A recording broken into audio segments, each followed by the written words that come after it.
New season, same problems.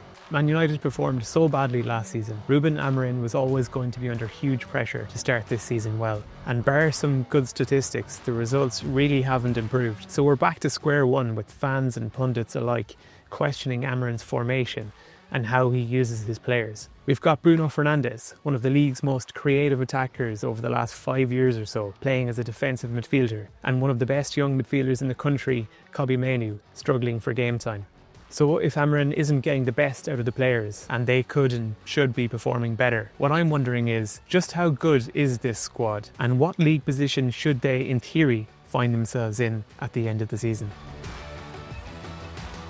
It's fair to say that Man United should never be finishing 15th in the league, yet that's exactly what happened last season. And it wasn't an accident. United's stats were poor, ranking just 12th for expected goals and 16th for goals scored. And as rival fans are always quick to point out, this is despite spending over £500 million on players over the last 5 years. Obviously, a lot of that money was spent poorly, but it seems like Ineos might be getting the recruitment in order again, and the signings of Cunha and Mbeumo this season look like money well spent so far. So where does this squad rank among the rest? We'll run through the squad now and do some quick comparisons. We'll look at some stats where needed and we'll see where the squad ranks in the end. Feel free to leave your guesses in the comments below now and then see if they match ours by the end of the video. And while you're at it, if you can give us a like and subscribe if you haven't already, that would be great. We're a new channel here and looking to grow quickly, so any help would be much appreciated. Now let's start with the goalkeepers. Lammens comes from the Belgian league with some great stats. He made more saves than any other goalkeeper in the top 10 leagues last season with 173. But how he'll adapt to the Premier League is an unknown. I'd hold off judging him until he's played at least 10 games to get a proper idea of what he's capable of. Heaton, as the third choice keeper, is unlikely to play at all, so we'll just focus on Altay Bayindir.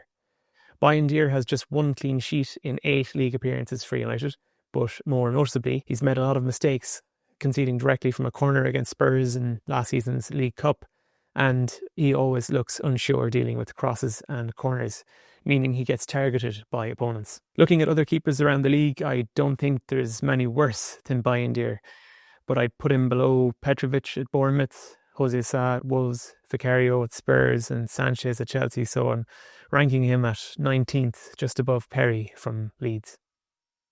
Next up, let's look at centre-backs. United have a decent lineup of centre-backs here with the likes of Yoro, Ligt and Martinez. These three have good tenacity, great ball playing from Yoro and Martinez, speed from Yoro and plenty of experience in Ligt. We've got great heading and strength from Maguire off the bench when needed, and Luke Shaw and Mazraoui are capable backup centre-backs for a 3-at-the-back system. Aidan Heaven then seems like a good young player with a lot of potential as someone who can come in and out at times. So we should be much higher up in the table here with only the likes of Arsenal, City and possibly Liverpool ahead of us. Still, 4th spot is very respectable after placing 19th for goalkeepers. Now we'll have a look at our fullbacks/wingbacks. We've got a good few players here, so I haven't included Amad, keeping him for more attacking position. Instead, we've got Dalot, Mazraoui, Dorgu, Diego Leon, and, while I don't expect him to get any game time at all really, Terrell Malacia.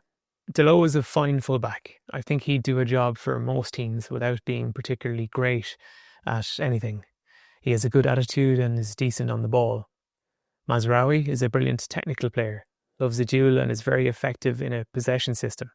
I don't think the wing-back role suits him particularly, but his versatility to play at left or right back or even centre-back means he's very useful regardless of the formation. Patrick Dorgu has great physicality. He's a willing runner and he has the stamina to get up and down the pitch for 90 minutes. He's decent in 1v1 defending but can lapse in concentration and lacks end product at times in the final third. Diego Leon is fairly raw, so it would be fairly risky to play him too much. And Malacia just isn't of the required level, especially after his injuries. So where do they rank?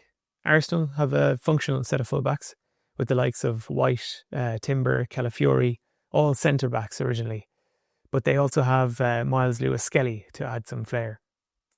Liverpool replaced Trent Alexander-Arnold with Frimpong, who's a very creative attacking fullback, and he could be dangerous if he settles in. On the left side, Zirkzee has struggled in his first few games, even getting subbed in the first half against Burnley. You'd imagine he will come good eventually though, and they still have Robertson and Bradley too.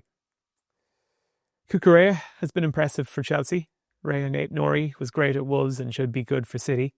Pedro Porro and Udogie give Spurs great attacking options from defence. So it's a very generous sixth for this bunch.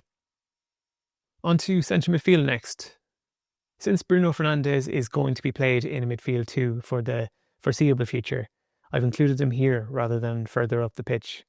This position blunts Bruno to a degree, but he's still going to get on the ball a lot, and that's always a good thing. He can still be effective with his passing and chance creation from deep.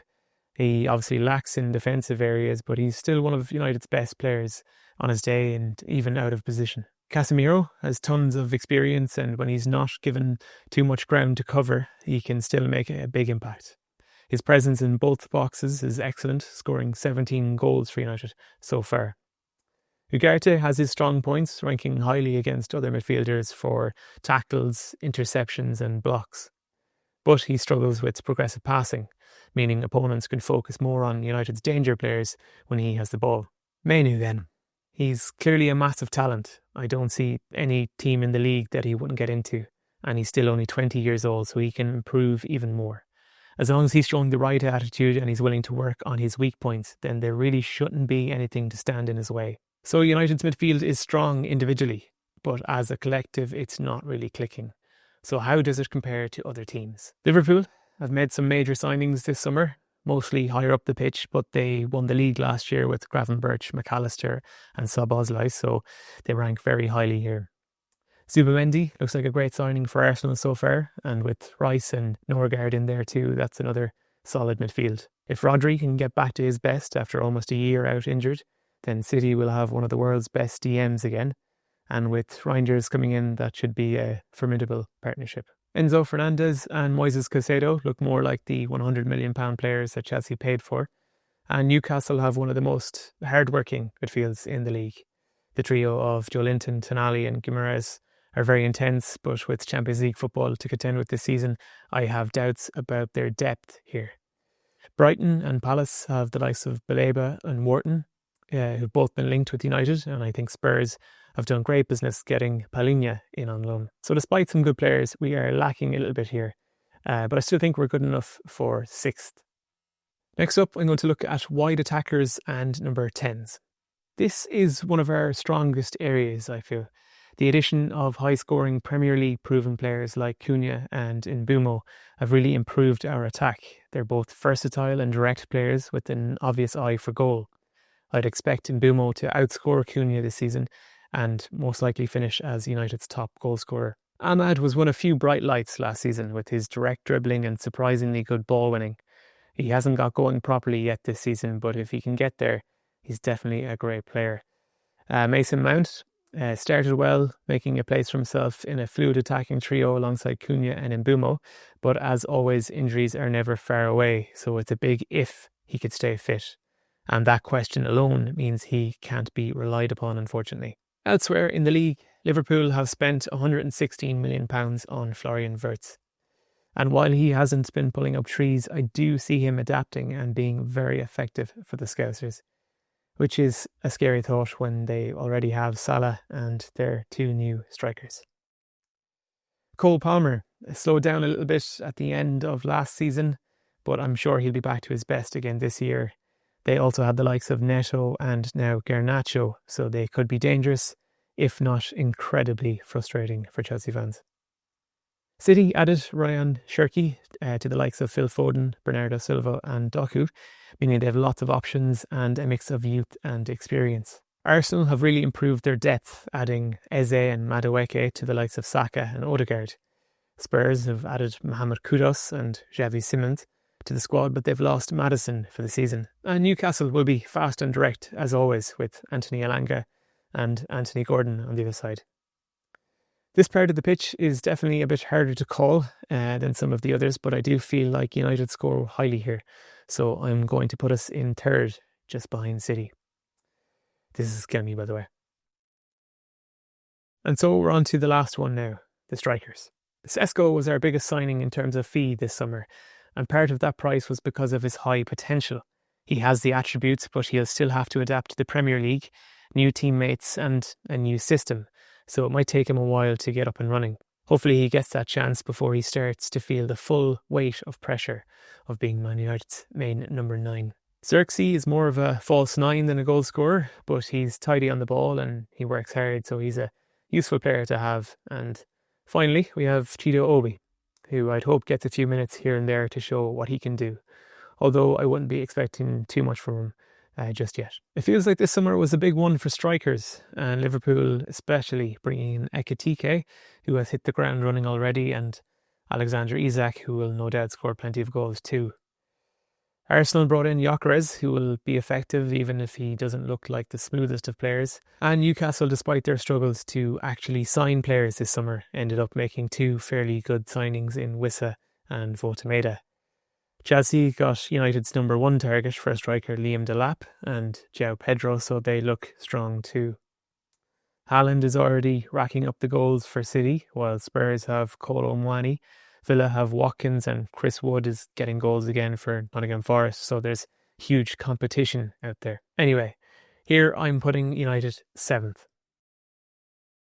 Okay, so that's 19th, 4th, 6th, 6th, 3rd and 7th, which gives us an average score of 7.5 out of 20, meaning we should finish around 7th or 8th.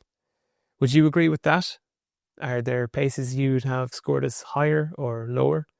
Do you think we can actually finish 7th or 8th? Let me know your thoughts in the comments below.